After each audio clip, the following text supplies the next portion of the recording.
ಸಿಬಿಐನವರು ಏನು ರಿಪೋರ್ಟ್ ಕೊಟ್ಟಿದ್ದಾರೆ ಅದರ ಆಧಾರದ ಮೇಲೆ ಹೇಳಿದ್ದಾರೆ ಅಂತ ಹೇಳಿ ಈಗಾಗಲೇ ಉತ್ತರ ಕೊಟ್ಟಾಗಿದೆ. ಮತ್ತೆ ನಾನು ಅದನ್ನ ಫರ್ದರ್ ಕ್ಲಾರಿಫಿಕೇಶನ್ ಕೊಡಬೇಕಾದ ಅಗತ್ಯ ಇಲ್ಲ.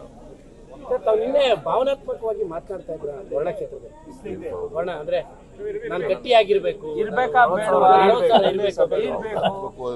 ನಿಮ್ಗೆ ಇವೆಲ್ಲ ಕೆಲಸಗಳು ಮುಂದುವರಿಬೇಕಂತ ಇರ್ಬೇಕಪ್ಪ ಅಂತ ಹೇಳಿದ್ದೀನಿ. ಯಾಕಂದ್ರೆ ಬಿಜೆಪಿ ಬಂದ್ಬಿಟ್ರೆ ಇವೆಲ್ಲ ಬಿಜೆಪಿಯವರು ಬಂದ್ರೆ ಇವೆಲ್ಲ ನಿಲ್ಲಿಸ್ಬಿಡ್ತಾರೆ ಅಂತ ಹೇಳಿದ್ರು. ಆ ಹಿನ್ನೆಲೆಯಲ್ಲಿ ಎಲ್ಲಿ ಬರ್ಬೇಕಪ್ಪ ನಾವು ಒಂದ್ ಹೆಜ್ಜೆ ಆ ಕಡೆಗೆ ಹೋಗಿ ಅಂತ ಬಿಸಿಲು ಮುಖಕ್ಕೆ ಬರ್ತಾ ಇದೆ, ಕ್ಲಾರಿಟಿ ಇಲ್ಲ ಅಂತ. ನಾನು ಗಟ್ಟಿಯಾಗಿರ್ಬೇಕು ಅಂದ್ರೆ ನನಗೆ ಒಂದು 60,000 ಲೀಡ್ ಬೇಕು ಅಂದ್ರಲ್ಲ. 60,000 ಲೀಡು 60,000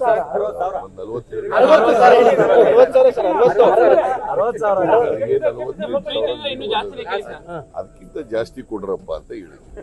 ನನಗೆ 48,000 ಲೀಡ್ ಬಂದಿತ್ತು. ಸೋಮಣ್ಣ ಇದ್ರು ಕೂಡ ಕರ್ಕೊಂಡು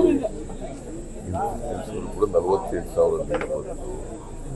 ಇವಳಿಗೆ ಸುನಿಲ್ ಬೋಸ್ಗೆ 60,000 ಲೀಡ್ ಕೊಡಿ ಅಂತ ಹೇಳಿದ್ರು.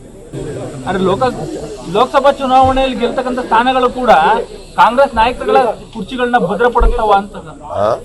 ಲೋಕಸಭಾ ಕ್ಷೇತ್ರಗಳಲ್ಲಿ ಗೆಲ್ಲುವಂತ ಸ್ಥಾನಗಳು ಕೂಡ ಕಾಂಗ್ರೆಸ್ ನಾಯಕರ ಕುರ್ಚಿಗಳನ್ನ ಭದ್ರಪಡಿಸ್ತಾವ ಅನ್ನೋದೊಂದು ಚರ್ಚೆ.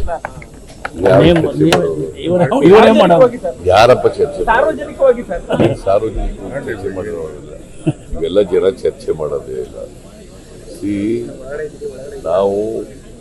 ನಾವು ಮಾಡಿರ್ತಕ್ಕಂಥ ಕೆಲಸಗಳ ಆಧಾರದ ಮೇಲೆ ವೋಟ್ ಕೇಳ್ತೀವಿ. ಸಿಬಿಐನವರು ಏನು ರಿಪೋರ್ಟ್ ಕೊಟ್ಟಿದ್ದಾರೆ ಅದರ ಆಧಾರದ ಮೇಲೆ ಹೇಳಿದ್ದಾರೆ ಅಂತ ಹೇಳಿ ಈಗಾಗಲೇ ಉತ್ತರ ಕೊಟ್ಟಾಗಿದೆ. ಮತ್ತೆ ನಾನು ಅದನ್ನ ಫರ್ದರ್ ಕ್ಲಾರಿಫಿಕೇಶನ್ ಕೊಡಬೇಕಾದ ಅಗತ್ಯ ಇಲ್ಲ. ತಾವು ನಿನ್ನೆ ಭಾವನಾತ್ಮಕವಾಗಿ ಮಾತನಾಡ್ತಾ ಇದ್ರ ವರ್ಣ ಕ್ಷೇತ್ರದಲ್ಲಿ ವರ್ಣ ಅಂದ್ರೆ ನಾನು ಗಟ್ಟಿಯಾಗಿರ್ಬೇಕು ನಿಮ್ಗೆ ಇವೆಲ್ಲ ಕೆಲಸಗಳು ಮುಂದುವರಿಬೇಕಂತ ಇರ್ಬೇಕಪ್ಪ ಅಂತ ಹೇಳಿದ್ದೀನಿ. ಯಾಕಂದ್ರೆ ಬಿಜೆಪಿ ಬಂದ್ಬಿಟ್ರೆ ಇವೆಲ್ಲ ಬಿಜೆಪಿಯವರು ಬಂದ್ರೆ ಇವೆಲ್ಲ ನಿಲ್ಲಿಸ್ಬಿಡ್ತಾರೆ ಅಂತ ಹೇಳಿದ್ರು. ಆ ಹಿನ್ನೆಲೆಯಲ್ಲಿ ಎಲ್ಲಿ ಬರ್ಬೇಕಪ್ಪ? ನಾವು ಗಟ್ಟಿಯಾಗಿರ್ಬೇಕು ಒಂದ್ ಹೆಜ್ಜೆ ಆ ಕಡೆಗೆ ಹೋಗಿ ಅಂತ ಬಿಸಿಲು ಮುಖಕ್ಕೆ ಬರ್ತಾ ಇದೆ, ಕ್ಲಾರಿಟಿ ಇಲ್ಲ ಅಂತ. ನಾನು ಗಟ್ಟಿಯಾಗಿರ್ಬೇಕು ಅಂದ್ರೆ ನನಗೆ ಒಂದು 60,000 ಲೀಡ್ ಬೇಕು ಅಂದ್ರಲ್ಲ. 60,000 ಲೀಡು 60,000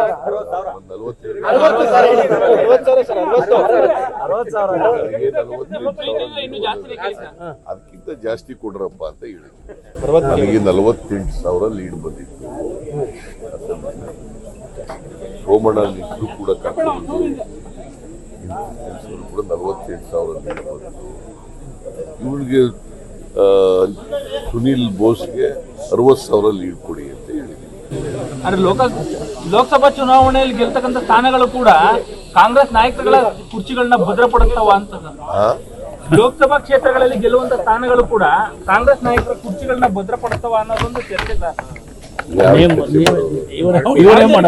ಯಾರಪ್ಪ ಚರ್ಚೆ? ಸಾರ್ವಜನಿಕವಾಗಿ ಸರ್, ಸಾರ್ವಜನಿಕವಾಗಿ ಚರ್ಚೆ ಮಾಡಿರೋದಿಲ್ಲ. ಇವೆಲ್ಲ ಜನ ಚರ್ಚೆ ಮಾಡೋದೇ ಇಲ್ಲ. ನಾವು ಮಾಡಿರ್ತಕ್ಕಂಥ ಕೆಲಸಗಳ ಆಧಾರದ ಮೇಲೆ ವೋಟ್ ಕೇಳ್ತೀವಿ.